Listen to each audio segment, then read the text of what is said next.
Earlier this year, I was at the London Wine Fair talking to someone from one of the world's biggest wine companies, and they were showing me a wine they hadn't launched yet. It was a flavoured wine, one of the new aromatised wines that are taking the market by storm, not just in the UK, but in Western Europe. These wines are so hot that one UK supermarket chain alone had already ordered 70,000 cases of the new wine. The success of this wine, like that of many commercial wines to come from big companies, is no accident. The company had used flavour science and market research to determine exactly the right flavours, acidity and sweetness level. Big companies don't like talking about this kind of product innovation, but they all do it, and they put a lot of money into it because it works. So why fruit flavours? Well, it's partly because marketers had realised that fruit flavours might appeal to women, but also because they'd recognised the industry is under threat from cider.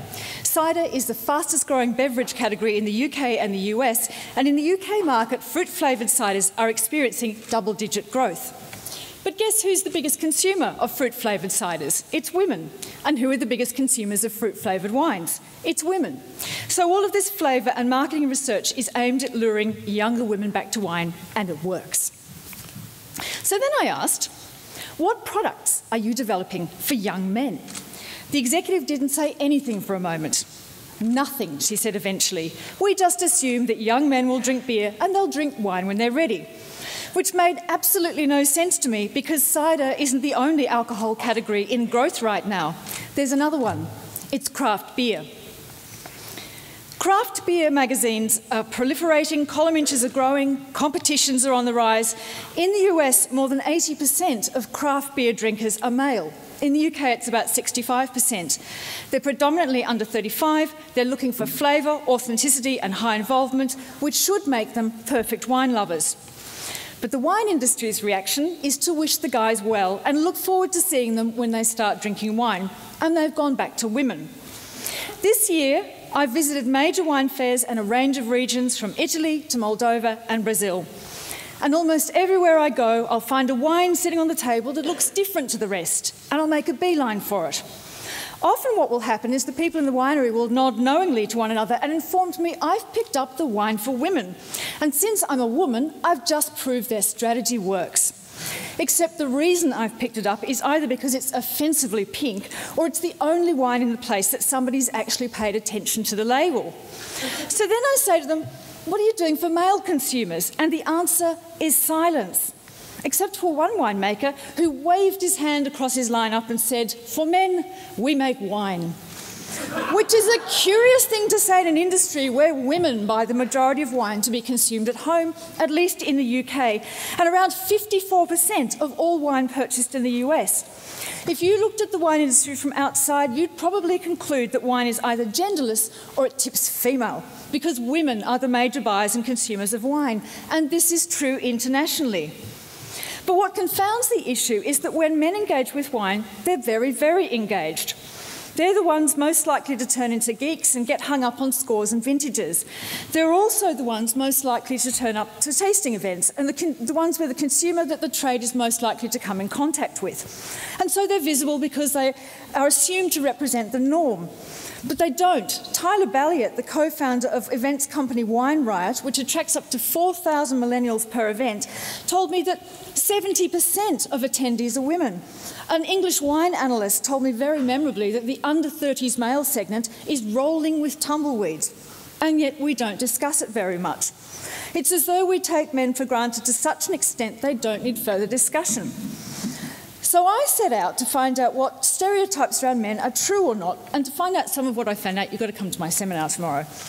But what I found is very interesting. First of all, here's the potted summary. Male taste doesn't work the way you think it does. And wine geeks are outliers. But the more I dug into the data, the more I realised that the wine trade is making assumptions about masculine behaviour that were true in the past, but which aren't relevant anymore. First of all, at one time, it did make sense to leave younger men alone while marketing aggressively to women. And there's this very simple reason for that.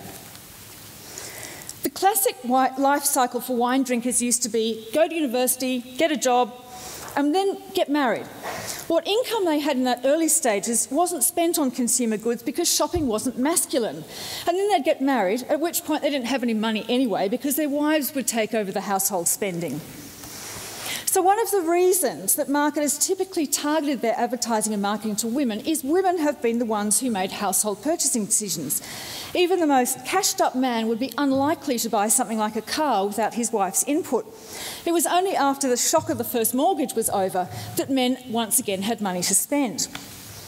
So it made sense to wait until a man was in his mid-30s or 40s before targeting alcohol ads to him. But three things have happened that have made today's under-30s utterly unlike those who come before them. The first is that today's young people are called Generation Debt for a reason. Across the English-speaking world, the under-30s are loaded up with debt, whether it's from credit cards or student fees. In the non-English-speaking West, young people are unemployed or underemployed, on contracts that lead nowhere or pay nothing. They're putting off major purchases like cars, houses. They're not getting married. They're not having families because they can't see a way to pay for them. This effect was happening for Generation X, but it's accelerating for Generation Y. The second shift is an attitudinal one. Millennials came of an age in a digital world and they prefer owning smartphones with a car-sharing app than an actual car. But they're also unwilling to delay gratification into an uncertain future and would rather enjoy experience in the here and now. A third thing has happened: androgyny. 30 years ago, men didn't spend much money or time on grooming. But today, research shows that men are becoming self-conscious and concerned about fashion and appearance. The money that they are not spending on cars, houses and family formation is being spent on personal goods. They care a lot about personal appearance and having nice things. Young males have adopted female spending behaviour with one exception. Men don't go wandering around shops for entertainment the way women do. They research online and they buy with their smartphone. So what do they buy? In March 2014, researchers from HSBC Bank released a report about something they called the rise of the yummies, which is just awful and I didn't make it up. Young urban males who are being targeted by luxury companies who make men's apparel, fashion and lifestyle goods. The report said it had noticed that luxury companies were making significant investments in luring male shoppers. For very good reason. And to give you an example, the American fashion label Coat saw its menswear sales go from $100 million in 2010 to $700 million this year, and the year hasn't finished. The spirits industry has taken note and it is rolling out the red carpet for this under-30s male demographic.